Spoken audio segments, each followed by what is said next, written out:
महाराष्ट्र की राजनीति में अगर किसी एक परिवार का नाम दशकों से सबसे ज्यादा असरदार रहा तो वो है पवार परिवार। इस परिवार ने न सिर्फ राज्य की राजनीति की दिशा तय की बल्कि केंद्र की राजनीति में भी अपनी मजबूत पहचान बनाई है।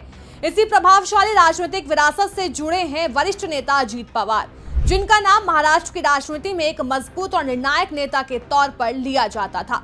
लेकिन जब बात अजीत पवार के परिवार की आती है तो एक दिलचस्प तस्वीर सामने आती है। उनके दो बेटे पार्थ पवार और जय पवार दोनों ही बिल्कुल अलग रास्तों पर चलते नजर आते हैं। जहां एक ने राजनीति में कदम रखा तो वहीं दूसरा अब तक राजनीति से दूरी बनाए हुए है। सबसे पहले बात करते हैं पार्थ पवार की। पार्थ पवार अजीत पवार के बड़े बेटे हैं। साल 2019 में लोकसभा चुनाव के जरिए राजनीति में एंट्री की थी। उन्होंने मावल लोकसभा सीट से चुनाव लड़ा था। ये चुनाव सिर्फ एक सामान्य चुनाव नहीं था बल्कि इसे पवार परिवार की राजनीतिक विरासत से जोड़कर देखा गया। पार्थ पवार का राजनीति में उतरना इसलिए भी खास माना गया क्योंकि ये माना जा रहा था कि पवार परिवार की अगली पीढ़ी अब सक्रिय राजनीति में कदम रख रही है। चुनाव के दौरान पार्थ को लेकर काफी चर्चा हुई।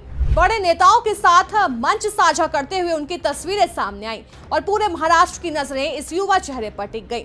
हालांकि 2019 का चुनाव पार्थ पवार के लिए आसान नहीं रहा। उन्हें कड़े मुकाबले का सामना करना पड़ा और वो चुनाव जीत नहीं पाए। इसके बाद पार्थ पवार धीरे धीरे लो प्रोफाइल में चले गए। आज वो सार्वजनिक मंचों, राजनीतिक बहसों और मीडिया से काफी हद तक दूर नजर आते हैं। बीते सालों में उनका नाम कुछ व्यवसायिक गतिविधियों और भूमि सौदों से जुड़ी खबरों में जरूर आया, लेकिन किसी भी बड़े आपराधिक मामले में उन्हें आरोपी नहीं ठहराया गया। यानी कुल मिलाकर कहा जाए तो पार्थ पवार फिलहाल राजनीति में सक्रिय भूमिका में नहीं है और सीमित सार्वजनिक जीवन जी रहे हैं। अगर उनकी सोशल लाइफ की बात की जाए तो पार्थ के इंस्टाग्राम पर 7 लाख से ज्यादा फॉलोअर्स हैं और अपनी निजी जीवन से जुड़ी पोस्ट साझा करते हैं। और अगर फेसबुक की बात की जाए तो लगभग 90,000 तक फॉलोअर्स हैं। लेकिन अब बात करते हैं जय पवार की, जो अजीत पवार के छोटे बेटे हैं। जय पवार ने शुरू से ही खुद को राजनीति से दूर रखा। उन्होंने आज तक कोई चुनाव नहीं लड़ा और ना ही कभी सार्वजनिक रूप से राजनीति में आने की इच्छा जताई है। बताया जाता है कि जय पवार मुख्य रूप से व्यवसाय से जुड़े हुए हैं और अपना समय मुंबई और बारामती के बीच बिताते हैं।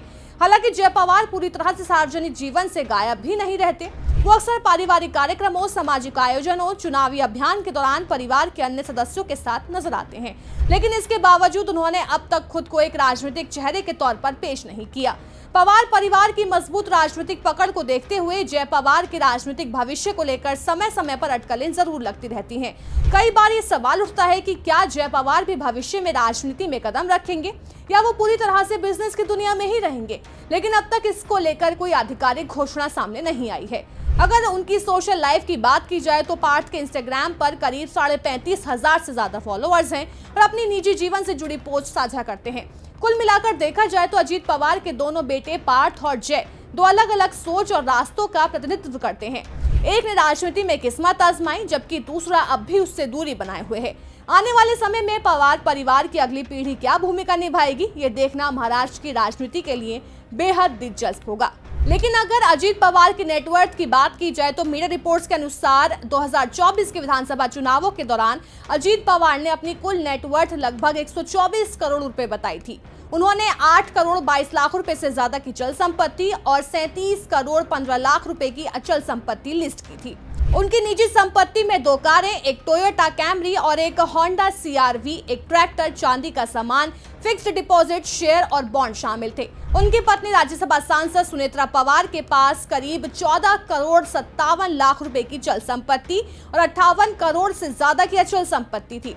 एफिडेविट से यह भी पता चला कि पवार के पास 14 लाख से ज्यादा का कैश, बैंक खातों में 6 करोड़ से ज्यादा और 55 लाख रुपए से ज्यादा का निवेश और 1 करोड़ से ज्यादा की LIC पॉलिसी थी। सुनेत्रा पवार के पास इसके अलावा 44 लाख रुपए से ज्यादा की LIC पॉलिसीज भी थी।